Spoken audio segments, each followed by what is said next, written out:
Kaixo, jarraian ikusiko dugu nola landu arrazoi trigonometrikoak angelu zorrotzak ditugunean.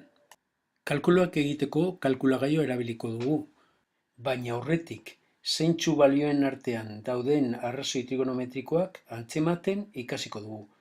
Horretarako, GeoGebra programaz baliatuko gara. Ikus dezagun nola aldatzen diren angelu zorrotz baten arrazoi trigonometrikoak angeluaren neurria handitu ahala. Sinoaren balioa. Angeloa gero eta handiagoa izan, sinoaren balioa ere gero eta handiagoa izango da. Batetik ez da pasatuko. 0 eta 1 arteko balioa da. Horrela adieraziko dugu. Angeloaren sinua 0 eta 1 artean egongo da beti, eta alfa angeloa zenbait eta handiagoa izan, sinoaren balioa orduan eta gehi hurbilduko da bat balioran. Kosinoaren balioa. Kosinoaren balioa ere, ikusten dugun bezala, 0 eta 1 zenbakien arteko balioa da. Baina kasu honetan, angeloa txikia denean batetik hurbil dago, eta 90 hurbil denean txikia, oso txikia da. Horrela adieraziko dugu.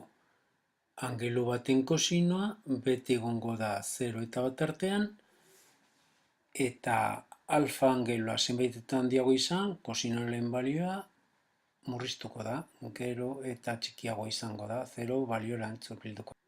Angelu zorrotz baten tangentearen balioa. Mugi dezagun, handi dezagun angeloa. Tangentea handitzen da. Bat balioa gainditzen du kasu honetan. Eta angeloa oso handia baldin bada, bere tangentea ere oso handia izatera heltzen da. Ikusten dugu, tangenteren balioa bat kantitatea gainditzen duela, angeloa 45 baino handiagoa denean. Lehentxeago, 0 eta 1 artean dago bere balioa. Ondorio honetara heldu gara. Tangenteren balioa beti balio positibo bat izango da, eta bat balioa gaindituko du 45 gradutik aurrera. Eta angeloa zenbait eta handiagoa izan, tangentea ere orduan eta gehiago handituko da, edo orduan eta handiagoa izango da, eta oso balio altuak ere izango ditu. Jarraian ikasiko dugu azkar nola erabili kalkulagailua trigonometriako problemak ebazteko. Hau da kalkulagailu zientifiko eredu sinple bat, eta azalpenak emango ditugu honen gainean. Lehenik eta behin kalkulagailuak prestatuta egon behar du. Horretako, deg modua izan behar du aukeratuta. Angeloa neurtzeko edo angeloekin lan egiteko, gradu 70, ehundarrak edo radianak erabili ahal ditugu. Momentuz, gradu 70 erabiliko ditugu guk. Nola sartu edo nola idatzi angelu bat kalkulagailuan. Ondorengo teklak erabiliko ditugu. Tekla hau edo shift eta gradu, minutu eta segundo tekla. Hauxe da aipatzen ari garen tekla. Egin esango dizudan moduan, ea emaitzak ondo lortzen dituzun. Demagun, kalkulatu nahi ditugula angelu honen sin, kosin eta tangentia. Lehenik eta behin, angeloa sartu behar dugu.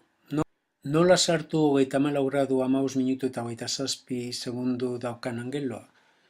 Idatziko dugu 34, klik botoi honetan, 15, klik botoi honetan, eta 27 eta klik botoi honetan. Angeloa modu amartarrean agertuko zaizu, 34, eta amartar batzuk.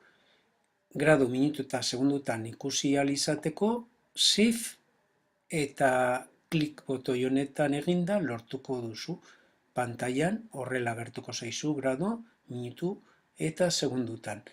Baliteke zure kalkulagailuan horrela agertzea borobil batzuk goian, baina lehenengo kantitatea graduak dira, bigarren kantitatea minutuak dira, eta azken kantitatea segundoak dira.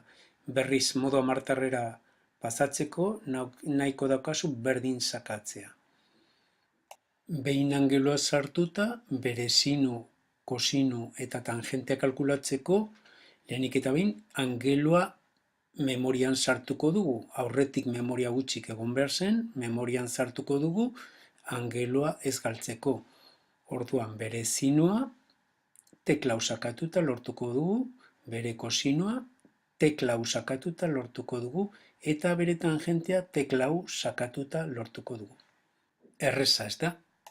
Beste ariketa mota bat izango zen hau. Demagun angelu baten arrazoi trigonometrikoa ematen digutela. Baina ez dakigu zein angelurena izan den. Nola kalkula daiteken jatorrizko angelu hori? Tekla hauek erabiliko ditugu. Berez, ez dira teklak. Alderantzizko funtzio hauek sinu, kosinu eta tangenteren teklen gainean aurkitzen ditugu hurrenez hurren. Jarraian egin ariketa honerekin batera ea emaitzak ondo lortzen dituzun. Angelu baten sinu eman digute 0,57, baina ez dakigu zein den alfa angelu hori. Nola kalkulatu angelu hori zein den? Emaitza hau da lortu behar duzuna. Eta nola lortuko duzu? Pantailan agertaraziko duzu 0,57 emaitza, eta gero shift eta sin tekla sakatuko duzu. Hori dela eta sin ber minus bat 0,57 eginda izango duzu. Berdin sakatuta emaitza lortuko duzu. Egia esan berdin sakatu gabe ere pantailan agertu zaigu emaitza. Gradu, minutu eta segundutara pasatzeko shift eta tekla hau sakatuta lortuko duzu. Egin dezagun bigarrena, beta ez ezaguna den tangente baten angelua 1,974 da. Zein da beta angelu hori? Orduan guk teklak botoiak erabilita 1,975 sakatuko dugu, pantailan daukagula, shift eta tekla hau sakatu, holan egindakoan, tangente ber minus bat funtzioak eragiten du, eta pantailan agertzen zaigu angelu emaitza. Erantzunak lortu dituzu? Ez badituzu lortu, agian kalkulagailua hasiera-hasieratik prest ez zenukalako izango da, bestela emaitza horiek lortu behar zenitu. Gai honi amaiera emateko 3 problema txiki planteatuko dizkizut.